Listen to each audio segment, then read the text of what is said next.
আমিন, আল্লাহুম্মা আমিন। মাফ করে দেন রে মাওলা, মাফ করে দেন। আপনি যদি মাফ না করেন বান্দার কোনো উপায় নাই। আল্লাহ রব্বুল আলামিন, বিশেষ করে আল্লাহ যে বই হাত নিয়ে তোমার দরবারে হাত তুলেছে আল্লাহ, আয় আল্লাহ, আমার এক বন্ধু কাইনুর আলম শরীফ ভাই, আল্লাহ বক্তা মানুষ, হুজুর আলেম মানুষ, আল্লাহ ফরিদপুর মধুখালী একটা মাদ্রাসায় থাকা কালে আল্লাহ ওকে করেছে আল্লাহ অসুস্থ, আল্লাহ কোনোভাবেই সুস্থ হচ্ছে না। আল্লাহ আল্লাহ তুমি এখান থেকে সুস্থ করে দাও। হয়তো ওই ফরিদপুর মধুখালীর মাদ্রাসা থেকে হয়তো কোনো হুজুর তাকে ক্ষতি করার চেষ্টা করেছে।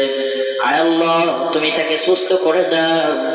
এই যে হুজুর তাকে ক্ষতি করার চেষ্টা করেছে আল্লাহ, আল্লাহ তার কপালে যদি হেদায়েত থাকে আল্লাহ তুমি তাকে হেদায়েত দিয়ে দাও।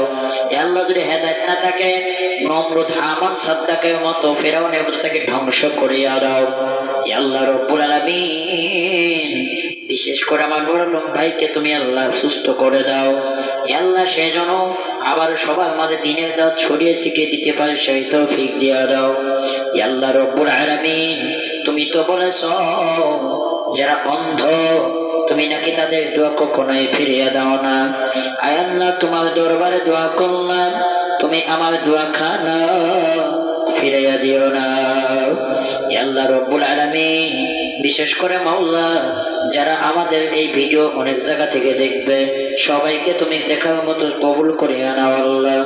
যেদিন আমাদের মৃত্যু হবে প্রত্যেকের জবানে মধুর কালেমা জারি করে দিও, লা ইলাহা ইল্লাল্লাহ মুহাম্মাদুর রাসূলুল্লাহ। আসসালামু আলাইকুম ওয়া রাহমাতুল্লাহ।